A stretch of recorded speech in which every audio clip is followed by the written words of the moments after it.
Class, this is Mrs. Kirkbride, and today we are looking at story problems, and we're coming up with an easy way to tell whether we will add or subtract, multiply, or divide.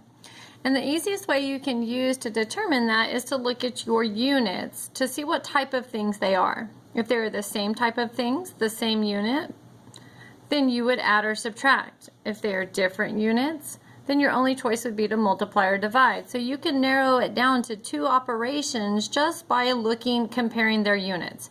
Again, same units, your choice would be to add or subtract. Different units, your choice would be to multiply or divide. Once you've decided whether it's add or subtract, then you would just decide whether it's add or whether you would subtract.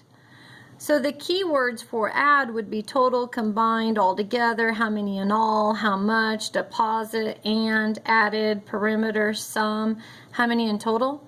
If you need more of something, you would definitely be adding.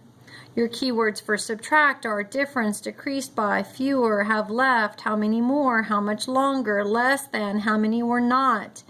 When you subtract, you're going to get less of something, so if you need less of something in your story problem, you would definitely subtract. Okay, well, what if your choice is to multiply or divide? Your multiply keywords are of, doubled, multiplied by, times, how much in a whatever, triple, for, how many in a whatever, product of, total. These are your keywords. Again, if you want more of something, multiply is your operation. And then keywords for divide are to cut up, to split up, divided by, each group has, half of, quarter of, fourth of, how many in each, quotient, each item, separated, average. Dividing is going to give you less of something, so if you have an answer that needs less of something, then division would be your choice. Now, another little pattern with dividing you can look at is if they give you the total and the number of items, and you're looking for the value of one item, then you would divide. Or if they give you total and the value of one item and you're looking for the number of items, then you would also divide. Let's go ahead and see if we can figure this out in a couple of problems. So we're going to do a couple of examples. The first example we're going to do here is number 19. It says Betty will make loan payments of $320 each month for 24 months. What is the total amount of money that Betty will pay?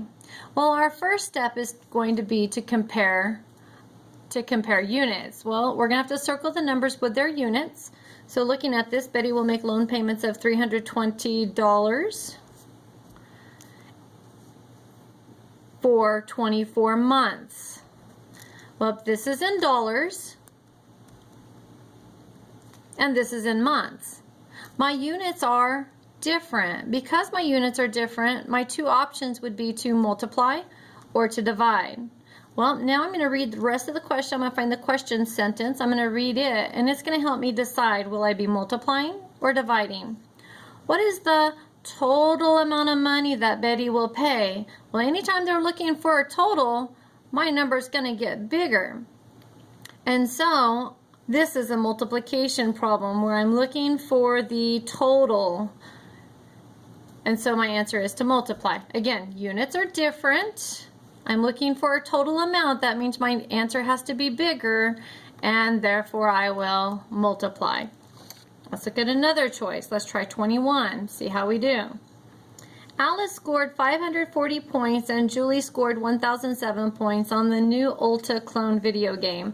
How many more points did Julie score than Alice? Okay, let's first figure out our units. Are they the same or are they different? Alice scored 540 points, Julie scored 1,007 points. Well, I notice right away that my units are the same. So my choice is to add or subtract. So now I'm going to find my question sentence and see what the key words are. How many more points did Julie score than Alice? Well, when I look at my keywords, I'm looking for how many more. And I see that that is in the subtract column. And so this problem is a subtraction problem. Anytime you're wanting to know how many more of something someone has than the other, that's going to be a subtraction problem. I wouldn't want to add those points. Okay, now let's look at 23. At Tom's school last year, the kindergarten class used 8,114 crayons, the first grade classes used 7,027 crayons, and the second grade classes used 8,177 crayons. How many crayons were used by all three classes? Well, looking at my numbers to compare my units, again, the first thing you want to do is compare your units. Are they the same or are they different? 8,114 crayons, 7,027 crayons, 8,177 crayons. That means my units are the same every single time. Will I add or subtract? Well, I want to know how many were used in all. Anytime they want to know how many in all, that's an addition problem, so we will be adding those three numbers together. Okay, one more example that I want to look at. Number 15 here. Number 15. It says Randy needs to hand out an equal amount of mini Choco Balls to 28 classmates. There are 224 mini Choco Balls. How many mini Choco Balls does each student receive? Okay, so finding to see, are units the same or different? I'll notice that I have 28 classmates and 224 mini Choco Balls. My units are definitely different. That means my choice is going to be to multiply or divide. So looking at the question, how many mini Choco Balls does each student receive? Does each student receive? Well, the most any one student can get is 224 mini Choco Balls. But I have 28 classmates. That means each student, that's one student, has to get less than 224 mini Choco Balls. That definitely sounds like a division problem. Let's see if we can find the word each down here. Cut up, split up, divided by, whoops, I guess you can't see it. Cut up, split up, divided by, each group has how many in each? This is definitely a division problem.